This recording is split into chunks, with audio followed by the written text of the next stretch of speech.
Se você é concurseiro de plantão, precisa de dicas de português, pegadinhas que sempre caem no concurso, continua aqui porque esse vídeo é pra você. Oi, meus amores, tudo bem? Eu sou a Chay, aqui da aula da Chay.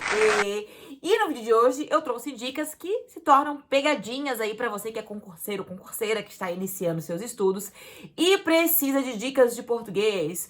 Começar aí por onde estudar, o que cai de pegadinha, o que é muito parecido que confunde a nossa cabeça. E pra isso eu preparei aqui algumas dicas pra vocês. Então, pega papel, caneta e anota tudo, porque você não pode mais cair em nenhuma pegadinha de concurso, não é mesmo? Então, bora lá estudar, vem comigo. Bora lá, porque a dúvida do dia é a seguinte. Você escreve ou você fala? Presta atenção aqui. Você escreve ou você fala? Precisam ser ou precisa-se. E aí, diz pra mim, qual das duas que você utiliza mais? E se você tem dúvida para utilizar alguma dessas duas? Ou eu te pergunto melhor ainda, alguma das duas ali não existe, está errado? E aí, tem que cuidar. Por quê? Se eu tenho um porquê. Por que, Chay, que tem que cuidar? Se eu tenho aqui, ó, um C, vou até trocar de caneta, vou colocar uma canetinha vermelha. Se eu tenho aqui esse C, significa que eu tenho partícula apassivadora de sujeito. Ou seja, olha bem aqui pra mim e diz uma coisa. Quem é o sujeito quando eu falo precisam ser ou quando eu falo precisa ser? Bom, o verbo é precisar, correto? Ó, volta lá pra origem. O verbo é o precisar. Beleza? Beleza. Se eu tenho o verbo precisar, quem precisa de alguma coisa. Convém comigo aí? Concorda? Se concorda, beleza. Se não concorda, volta um pouquinho. Quem precisa de alguma coisa. Verbo precisar. Isso é transitividade verbal muito importante.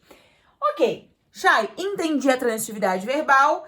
Tenho que olhar para o meu sujeito, tá? Bom, eu tenho alguém precisando, certo? Certo, eu tenho que ter alguém precisando de alguma coisa.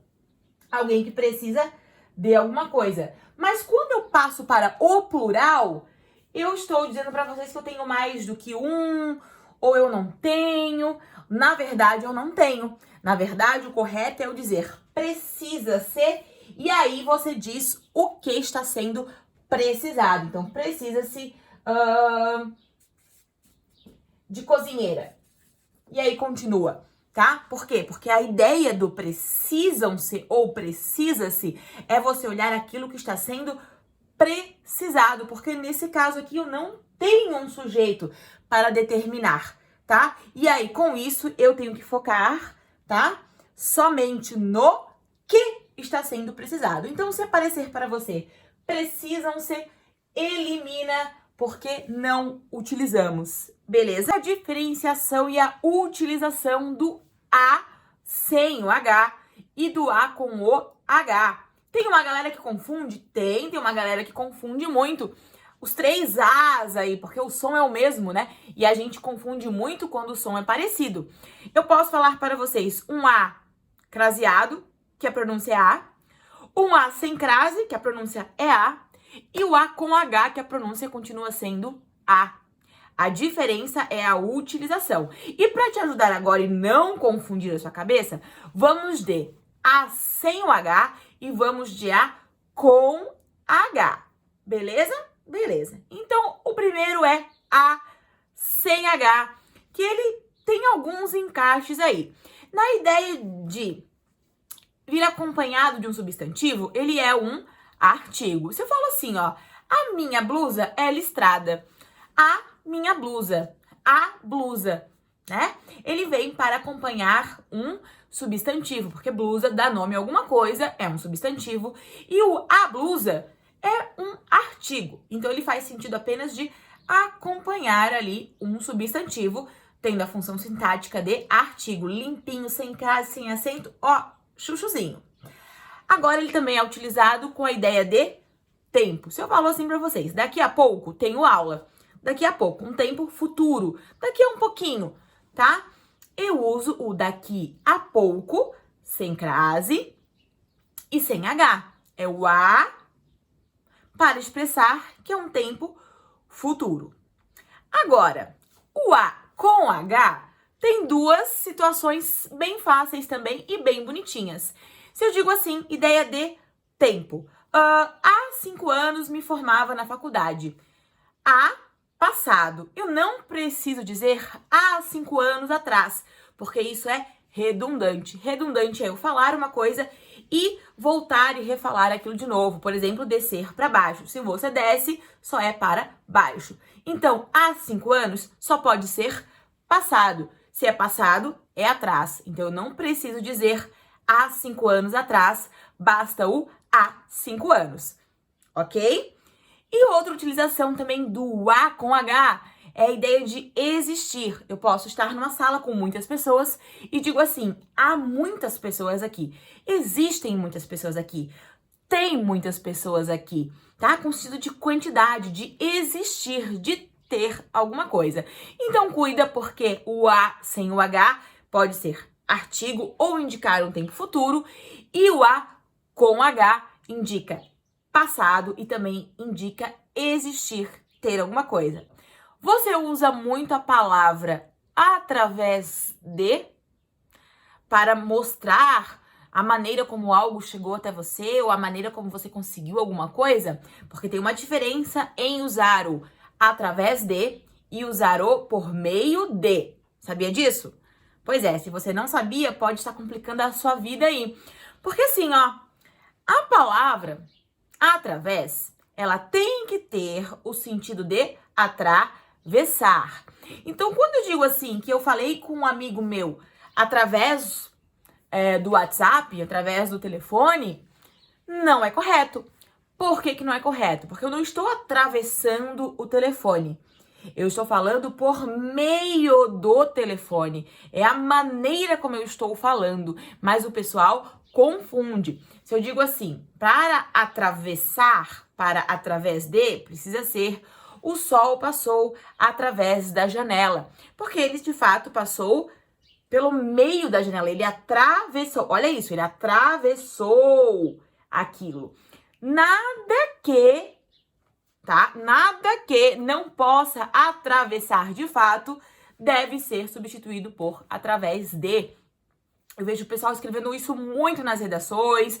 Isso cai em pegadinha de concurso, tá? Ah, eu cheguei através de um amigo. Não. Você chegou por meio de um amigo. Alguém mediou a situação. Alguém te ajudou. Você veio através daquele meio, tá?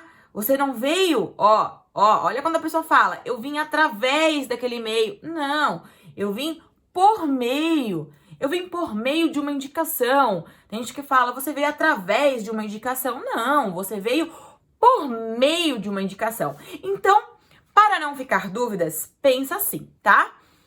Através de, certo? Através de é somente com a ideia de atravessar, passar por algo, atravessar. Através da rua, atravessei a rua, tá? Agora, passei de um lado para o outro, beleza? Agora, a ideia de chegar pelo intermédio ali de alguém, aí você veio por meio de, beleza? Então, através só de atravessar e ter um meio para chegar é por meio de. Combinado? Não tem mais erro, ó, vai passar, não tem jeito. Tenho um questionamento para vocês. Você sabe a diferença entre a princípio e em princípio? Alguma vez alguém já perguntou isso a você? Alguma vez você já parou para refletir que podem ter significados completamente diferentes e significados completamente diferentes nos levam aí muitas vezes a cometer algum erro indesejado?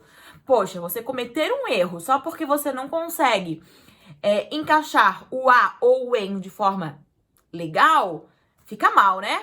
Então, bora lá, que a ideia é a seguinte, tá? A princípio, certo? A princípio é o começo de algo. É a ideia de início. Eu digo assim, olha, a princípio eles chegam às 8 horas. Porque para começo, no início, eles chegam às 8 horas. Então, eu digo, olha, a princípio, ideia de início. A princípio, iniciei. Certinho? Beleza? Beleza. Agora, então, qual é a ideia aí, Chay, do em princípio? Já que eu achava que eram as mesmas coisas, ou eu nunca tinha nem parado para pensar que poderiam ser diferentes, ou até mesmo, para falar a verdade, eu nem sabia que existiam os dois. Eu só falava um, para tudo, tá? Então, assim, ó, em princípio, seria a mesma coisa que eu falar para vocês em tese. Eu tenho uma teoria, eu tenho os meus princípios ali por trás, né? Eu digo assim, olha, em princípio da minha família, tomo tal decisão. Em tese, eu tenho princípios, eu tenho valores ali com aquilo que eu digo, né? Então, existe um histórico, existe valores, princípios, uma base, uma tese, existe uma coisa forte por trás, tá? Lembra que existem valores por trás dos meus princípios. Então, em base aos meus princípios, tá? Por isso é o em princípio, certinho? E o a princípio é só o início de algo. Então, eu digo, e a princípio marquei com eles aqui, né? Que para começar eu marquei com aquelas pessoas naquele local. Agora, o em princípio são os meus valores, os meus pensamentos, as minhas teorias, os meus estudos e tudo que eu tenho como base. Então, bem simples, a princípio, somente para começar algo, sinônimo de início, e o em princípio existe uma tese aí por trás. Beleza? Lembra disso bem, hein? Coloca a cabecinha para funcionar e pensa qual é a diferença entre senão, tudo junto, e senão separado. Chay, o áudio, na hora que eu falo, é o mesmo. O som é igual. E eu me confundo em tudo que tem sons iguais. Meu amigo, você não está sozinho. Ajuda número 1, você não está sozinho, né? Sons iguais confundem a gente mesmo. E aí, se palavrinhas, expressões, né, que tem o mesmo som e você sabe diferenciar, ó, é outro patamar, né? Então é muito, muito importante que você se lembre que senão junto, tá? Senão junto significa caso contrário, existe uma consequência. Eu digo assim, olha, exemplo, né? Eu digo, olha, vamos para casa, senão a minha mãe vai brigar, tá? Vamos para casa, porque caso contrário, a minha mãe vai brigar conosco. Existe uma consequência se aquilo não for feito, né? Então eu digo assim, olha, vamos, senão, né? Caso contrário, vai dar problema. Então, se não junto, existe algo que vai acontecer de consequência caso aquilo não seja feito da maneira como está sendo falado no início, tá? Então, é uma senão, caso contrário, é uma consequência. Agora, o senão separado pode significar um caso não. E aí, o que pesa é o não. Eu posso falar assim, se não for, aviso. Se eu não for, aviso. Percebe que ele é tão separado que eu consigo até incluir um pronome junto ali. Se eu não for, te aviso, tá? Ele é caso eu não vá, se eu não for. Então, ele é tão separado que eu consigo colocar algo ali no meio. E isso te ajuda na hora de conseguir pensar em qual dos dois utilizar. Então, o senão, tudo junto, é caso contrário, vai dar problema. E o senão separado é o caso não, né? Se eu não for, te aviso. Caso eu não vá, te aviso. E lembra que é um macete, eu consigo incluir algo entre o se e o não. E aí eu marco que ele de fato é separadinho. O meu caso favorito da língua portuguesa é quando utilizar o onde e quando utilizar o aonde. E sabe por que eu gosto? Porque eu vejo uma galera errando. E quando eu vejo uma galera errando, me dá uma coisa que eu tenho que ajudar de algum jeito, tá? E eu vou te ajudar agora e você nunca mais vai errar. Ó, vai passar assim, ó, de mim pra você e não tem jeito, vai passar, nunca mais vai errar, tá? Porque vamos lá. Seguinte, pra gente começar, tá? Quando eu digo assim, ó, aonde, eu tenho um A na frente. Eu digo aonde. E a letrinha A, ela ajuda a expressar movimentação. Como assim, Chay, movimentação? Se eu tenho aonde, eu sempre tenho que ter a ideia de movimentação. Sempre. Sempre. Então, me dá um exemplo disso daí, porque agora já confundi a minha cabeça. Olha só. Aonde você vai? Olha só, você vai. Movimento. Aonde você vai? Aonde você pensa que vai? Já ouviram essa frase por aí? Aonde você pensa que vai? Quem vai, vai a algum lugar. Então, o vai te dá movimentação. Sempre, sempre, sempre vem acompanhado de um verbo com movimento. Beleza? Tá, tudo bem. Entendi o aonde. Mas e o onde? É a mesma coisa? Utilizo nas mesmas situações? Tanto faz? São sinônimos, por exemplo? Não. O onde é o oposto ali, tá?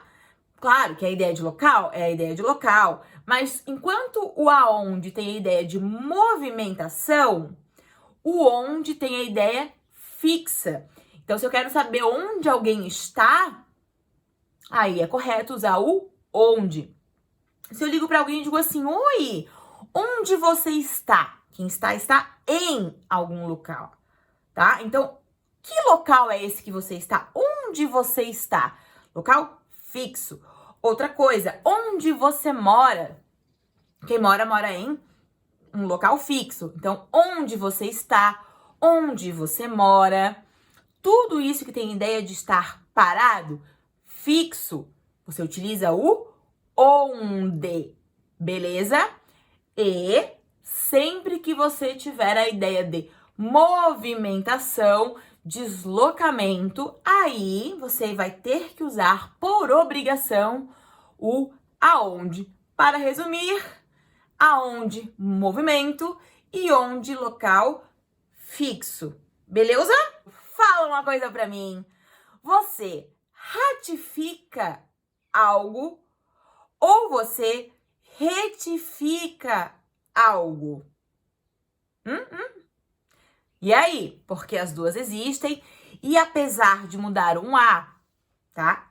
E um E, só muda uma letrinha de um A para um E, muda totalmente o sentido. Então se liga só. Ratificar, tá? É o mesmo que confirmar. Cara, ratifico que essas aulas de português são top. Confirmo, acredito, gosto muito. Ou então eu digo assim pra vocês, olha, eu vou ratificar a informação porque teve gente que ficou em dúvida. Mas um ratificar com a ideia de confirmar de novo, falar a mesma coisa, confirmar que aquilo está correto. Então, eu vou ratificar. Eu confirmo, beleza? Eu confirmo algo. Fechou? Bonitinho. Agora, o retificar. Já ouviram aí, né, que teve uma retificação no concurso? O que seria isso? Algo foi corrigido. Então, quando eu tenho uma retificação, é porque algo foi visto, né, e foi encontrado um erro. A partir daquilo dali, foi retificado.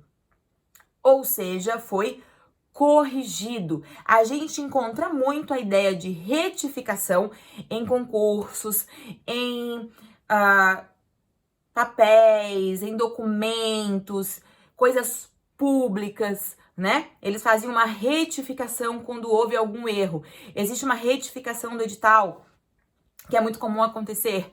Por quê? Porque teve algum erro naquele edital e eles precisaram retificar. Agora, quando você expressa, você pergunta alguma coisa e alguém te responde ratificando, a pessoa quer dizer para você assim, querido, eu já te expliquei, mas eu vou só ratificar, e aí ela mete um ratificar para dizer assim para você. Você sabe pelo menos o que é ratificar, né? Porque ratificar é confirmar. Quer dizer, eu já te falei, eu já te expliquei e você está me perguntando de novo. Mas só para confirmar, eu vou aqui, ó, ratificar para você. Então, volta e resume, tá? Ratificar é o mesmo que confirmar novamente, tá certo? Eu confirmei de novo. E retificar é o mesmo que arrumar algo, corrigir algo. Beleza? Beleza. Não erro nunca mais? Não erro nunca mais, Chay, depois dessa. E eu não deixo de voltar a um assunto que quando nós temos palavras, expressões em que a maneira como se fala, a pronúncia ou o que eu ouço daquilo é igual, eu tenho confusão. É normal. Mas você é anormal porque você sabe mais, então você não erra. Você não erra porque você sabe identificar a escrita, apesar do áudio aí ser igual, apesar das pessoas pronunciarem todas iguais, você sabe a diferença aqui, ó, na hora de escrever. E a dica de hoje é sobre o afim junto e o afim separado. Já parou para pensar que existe diferença entre um e outro? Meu amor, se você nunca parou para pensar que existe diferença entre o afim junto e o afim separado, a sua chance chegou agora, porque isso cai em concurso e isso elimina uma galera.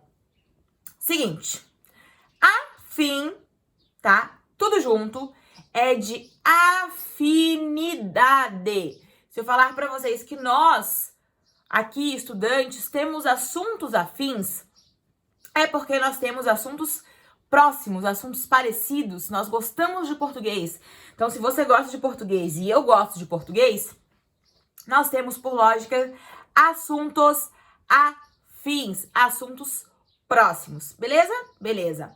Agora, o afim separado é de a minha finalidade, que é aquela máxima, né? Eu estou afim de alguém.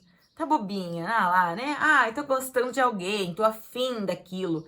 É de estar afim de. A minha finalidade é aquilo. Então eu digo assim, tô afim de passar num concurso? Afim junto ou afim separado? Estou afim de passar num concurso é separado, porque a minha finalidade, meu amor, naquele momento, qual que é? Passar num concurso. Bom, Chay, então me dá um outro exemplo aí em que eu use o afim tudo junto e não esse afim de querer algo, de ser a minha finalidade. Eu posso falar assim, que eu e você temos assuntos afins para tratarmos. Qual é o assunto que nós trataremos aqui? Língua portuguesa. Então, assuntos afins são assuntos parecidos, são afinidades, são coisas próximas. Olha como é legal. A ideia de conhecer a palavra, conhecer o significado da palavra, te abre a possibilidade de não errar a escrita. Então, para voltar e resumir, afim junto é de afinidade e afim separado é de a minha finalidade. Combinado? Beleza? Tem sem acento e o tem com acento. Olha só, concurseiro que se preze, estudante que se preze, não erra o tem com acento e o tem sem acento, cara. Então tem que cuidar, tá? Porque são usados em situações diferentes, tem sujeitos diferentes, se referem a pessoas diferentes e é muito importante aí que você saiba quando utilizar, porque muda o seu sujeito, muda a sua concordância. Se for numa interpretação de texto, você já vai mudar a quem se refere. Então existe toda uma linha aí de sucessão que pode ferrar com a sua avaliação, seja a sua escrita, seja no concurso. Pode ser uma pegadinha, né? Pode aparecer um tem acentuado ou sem o acento, te deixar confuso aí. Então, vamos à teoria que diz assim, ó. Tem, sem acento, se refere ao singular, tá? Eu digo assim, ela tem uma blusa de listra. Estou com uma blusa de listra agora, né? Então, ela tem uma blusa de listra. Quem é que tem? Somente ela. Certo? Certo. Ela é singular? Sim, só tenho uma. Então, eu me refiro a eu, tu, ele ou ela, terceira pessoa do singular. Eu faço referência a uma única pessoa. Fechou. E quando que é o tem acentuado, então, Chay? O tem acentuado vai ter que fazer referência sempre, sempre ao singular. Eu falo, eles têm ou elas têm. Eu posso falar assim, que elas têm um grande talento. Elas, somente, ó, eu, tu, ele ou ela, nós, vós, eles ou elas. Então, o tem só pode fazer referência ao eles ou elas, a mais do que um, tá? Então, por isso que eu digo a pegadinha é quando aparece lá num concurso, quem é aquele sujeito, né, regido ali pelo tem, por exemplo, e aparece um tem acentuado. E aí você tem que saber que esse tem só faz referência ao plural. Repete comigo, plural. Então, volta e resume, Chay. Volto e resumo. O tem sem acento é de singular, ok? Só um sujeito, ele ou ela. E o tem com acento ao plural, tá? Sempre ao plural. Combinado? Então, nunca mais vai errar, hein? Tudo bem? Então, vamos lá, mais uma diquinha de português para você. Você já parou para pensar que muitos verbos têm significados diferentes? Por ter significados diferentes, mais do que uma possibilidade para a mesma escrita, tá? Eles têm transitividades diferentes e com isso pedem complementos também completamente diferentes. Então, é uma escrita igual, significados diferentes e complementos diferentes. Que é o caso do verbo assistir, né? O verbo assistir, tá? Ele pode dar a ideia de presenciar, enxergar, ver algo, mas ele também pode ter a ideia de dar assistência. Sim, Chay, sim. E aí, o que muda de um para o outro? Já sei que assistir é igual, mas enxergar é uma coisa e ajudar alguém é outra. E tudo dentro do assistir. Beleza, então vamos lá. Assistir ao significa que você viu. Assistir ao jogo, assistir ao filme. Enquanto eu assistia ao filme, né? Então, o complemento que eu venho tendo ali, obrigatório, é o assistir ao para enxergar. Beleza? Beleza. Visualizar, enxergar, assistir ao. E a ideia de dar assistência? Assistir o. Bom, um exemplo eu posso dizer assim, que o município assistiu os moradores de rua. Ou seja, o município deu assistência, né, para aqueles moradores de rua. Então, assistir o é ajudar, tá? Então, tem que cuidar, porque um verbo como esse que permite mais do que um significado, né? Ele tem também mais do que uma transitividade, seguindo a lógica, mais do que um complemento. Então, é tudo uma cadeia que muda em eu falar assistir ao e eu falar assistir o, que também poderia ser o médico assistiu o paciente, né? O médico fez algo ali com o paciente, assistiu o, deu assistência, deu algum tipo de ajuda, né?